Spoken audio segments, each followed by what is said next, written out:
फरायबाय चेनेलाव फिन खनसेबाव दायो नोंथांमोना बयबो मोजाङै दङ आरो आसा खालामो गासिबो नोंथांमोना एग्जाम थाखाय रेडि जागासिनो दङ मानोना आसाम स्टेटआव गोदान गोदान साख्रि फैसिगोन दा बावैनो नैबे जुलाइ दान जोबनाय लोगो लोगो दा जुलाइ दानाव मा साख्रिनि इन्टारभिउ जागोन बिनि सायाव अफिसियेल नटिस सफैदों आं नोंथांमोननो फोरमायगासिनो दङ आरो बे लकेसना आसाम आरो क'क्राझार एबा BTC आवबो नोंथांमोना साख्रि मोनगोन आरो दा बेखायनो भिडिअ नाय जायफ्रा एलिजिबल जायो नोंथांमोना एप्लाइ खालाम आरो साख्रिखौ मोननो हागोन सरकारि साख्रि दा गोबाव खालामा जों थांनो अफिसियेल वेबसाइटआव बेनिफ्राय मोनसे खावलायनाय जाय नोंथांमोना चेनेलाव दासिमबो साबस्क्राइब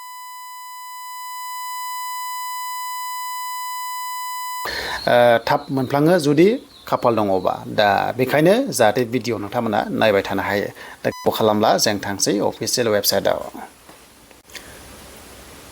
दा जोङो फार्स्टआव नायगोन Gr-4 आव बेनो जाबाय हजाइ डिस्ट्रिक्ट जुडिसियारिनिफ्राय फैदों अके देन बेयाव फैनाय लोगो लोगो अफिसियेल नटिफिकेसन पस्टआ जाबाय पियन लेभेलाव दा जों बेखायनो नैबाव अफिसियेल नटिस नायनोसै दा बे जाबाय अफिसियेल नटिस आरो बे पस्टआ साब्रै दङ अके भेकेन्सिया दा बे बिनि सेलारिया जोबोर मोजां 12,000 निफ्राय जागायनानै 52,000 प्लास ग्रेड पेआबो मोजां दङ 3,900 पार मान्थ मोननो हागोन दा अनलि बाइबा टेस्ट बावबा अरेल टेस्ट लागोन बेयाव खुनु एग्जाम गैया जोंनि STP खथाखौ नोंथांमोना मोननाय नङा नाथाय नैबे आनरिजार्भआ सानै दङ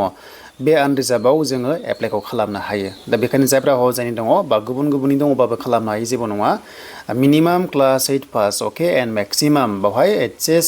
पासनि बाराफोरा बावहाय मा एप्लाइ खालामनो हानाय नङा बुंदों कि माने जायफ्रानोखि HS पास जाबाय नोंथांमोना हानाय नङा मात्र क्लास 8 पासनिफ्राय आप टु नोंथांमोना HSLC अके 10 पाससिम बे पस्टआव इलिजिबल जागोन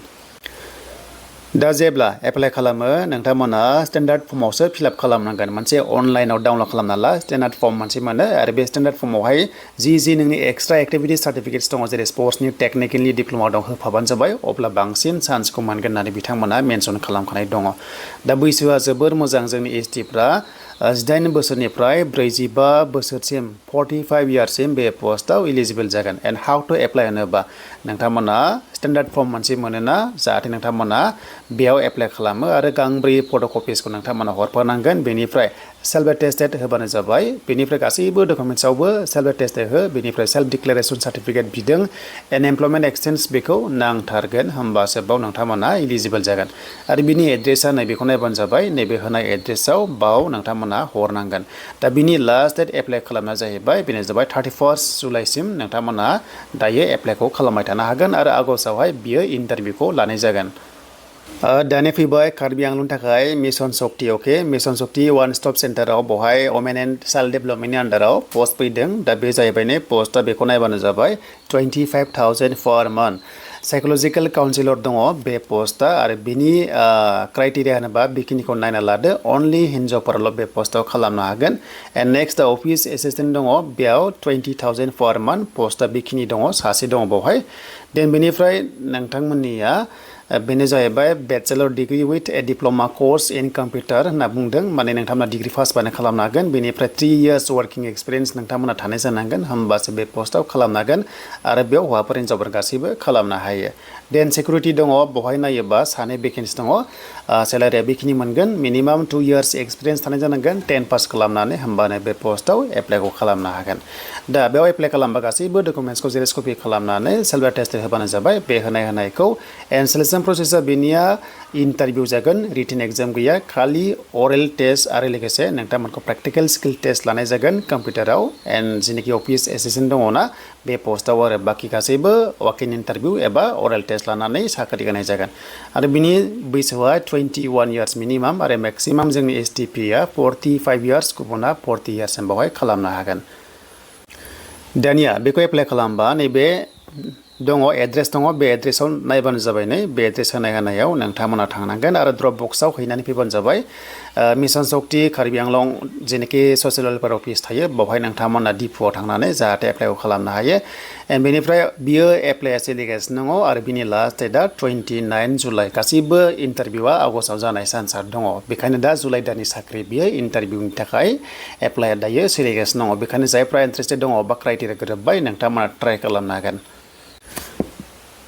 दाना फैलायबाय दरं डिस्ट्रिक्टआव मोनसे ड्राइभार पोस्ट कन्ट्रेक्चुअल बेसिसआव ओंखारदों डिस्ट्रिक्ट एन्ड सेसन जाजाव दा बाव नायोबा पोस्टआ सासेल' दङ आरो बे पोस्टआ आनरिजार्भ एसटि एससि अबिसि गासैबो एलिजिबल जागोन बावहाय ड्राइभार पोस्ट दङ 15,000 पार मान्थ मोनगोन मिनिमाम क्लास 8 पासनिफ्रायनो खालामनांगोन आप टु जेसेबांनाखि फरायनाय दङ नाथाय लाइसेन्सआ एलएमबि जानांगोन अके होमबानो बावहाय एलिजिबल जागोन एन्ड बावहाय स्किल टेस्ट दङ नै बेनो जाबाय ड्राइभिं स्किल टेस्ट 40 मार्क्स दङ बेनिफ्राय नोंथांमोना बावहाय मा मार्क्सआ 30 मोनथारनांगोन 40 नि गेजेराव बेखौ बुंदों आरो एन्ड बेनिफ्राय स' नोंथांमोनखौहाय नेक्स्ट लेभेलाव आरोबाव इन्टारभिउ बेबायदि 60 मार्क्स दङ बेबायदि लाबाय थागोन बेखौ नायबानो जाबाय जायफ्रा ड्राइभिं इन्टारेस्टेड दङ जिखुनु जाया एलएमबि लाइसेन्स मिनिमाम थाबानो जागोन आरो बिनि बैसोआ 18 निफ्राय 40 इयार्स जोंनि एसटिपिआ 45 इयार्ससिम खालामनो हागोन आरो बे जाबाय एप्लिकेसनखौ नोंथांमोना साबमिट खालामनांगोन chairman district legal service authority दरं मंगलदैयाव नोंथांमोना हैनांगोन आरो बिनि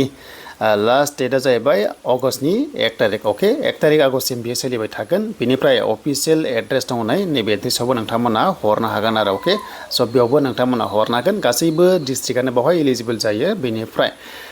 इन्टारभिउ पास जाबाथाय नोंथांमोना मोनगोन आरो बिनि अफिसियेल लिस्टखौ फोसावगोन नैबे अफिसियेल वेबसाइटआव अके बेयाव नोंथांमोना चेक खालामबाय थानांगोन इन्टारभिउफोरखौहाय आरो जेब्ला एप्लाइ खालामो स्टेन्डार्ड फर्मआव फिलआप खालामनानै गासैबो डकुमेन्ट्सखौ जेरेक्स कपि खालामबानो जाबाय आरो फन नाम्बारखौ मेल आइडिखौ जाहाथे नोंथांमोना लिरनानै होफायो जाहाथे नोंथांनाव कल थाङो दानिया फैबाय लास्टआव BTC साख्रि बा क'क्राझार इउनिभार्सिटियाव गेस्ट फेकाल्टि ओंखारदों आरो बावहाय थ' नोंथांमोना इन्टारभिउ होनो हागोन आरो बे इन्टारभिउआ वाकिं इन्टारभिउ जागोन आरो बे नोंथांमोननि टाइमा जाबाय 28, 29, 30 जुलाइआव जागोन 10:30 निफ्राय 3 PM नि गेजेराव क'क्राझार इउनिभार्सिटियाव जागोन दे बेनिफ्राय नोंथांमोननि जेनोखि सेलारि बे सेलारिया नोंथांमोना नेगसियेट जागोन आरो जाहाथे नोंथांमोना बुंना लायो जेब्ला साख्रि मोनो एसामिसाव सानै पोस्ट दङ बेनिफ्राय नेक्स्टआव नायोबा बेंगलियाव सासे बर'आव सासे दङ एन्ड बेनिफ्राय बे बटानिबो दङ बेखौ नायोबा बिनि इन्टारभिउआ 28 जुलाइआव जागोन एन्ड नेक्स्टआव नायोबा एन्ड बेबो दंफायो केमिस्ट्रि दंफायो बेबो जाफागोन एन्ड कम्पिउटार साइन्स बेबो दंफायो दे नेक्स्ट बेबो इक'नमिक्स दङ इडुकेसन दङ इंलिश दङ बेखिनिया 29 जुलाइआव जागोन बेखिनि साबजेक्ट डिपार्टमेन्टआ एन्ड नेक्स्टआव नायोबा गोबां दङ स' बेखौ नायना लादो देन बेनिफ्राय जायफ्रानोखि इन्टारेस्टेड दङ 28 बेनिफ्राय 29 एन्ड 30 जुलाइआव डिपार्टमेन्ट वाइसआव थांनानै थ' नोंथांमोना वाकिं इन्टारभिउ होनो हागोन दा सेलारि एक्सुवेलि बियो 30 प्लास जानो हागौ दा बाव लिरनो हायाखै आरो जेब्ला नोंथांमोना इन्टारभिउ होयो अब्ला मिथिगोन जास्ट माखासे डिसकासननि गेजेरजोंहाय नेगसियेट खालामनानै नोंथांमोना लानो हागोन आरो अके दा बेखिनि जुलाइ दाननि बे साख्रि एन्ड नेक्स्टआव गोदान साख्रि फैयोबा नोंथांमोना नैबे बड' जब इनफ' इउटुब चेनेलाव मोननो हाबावगोन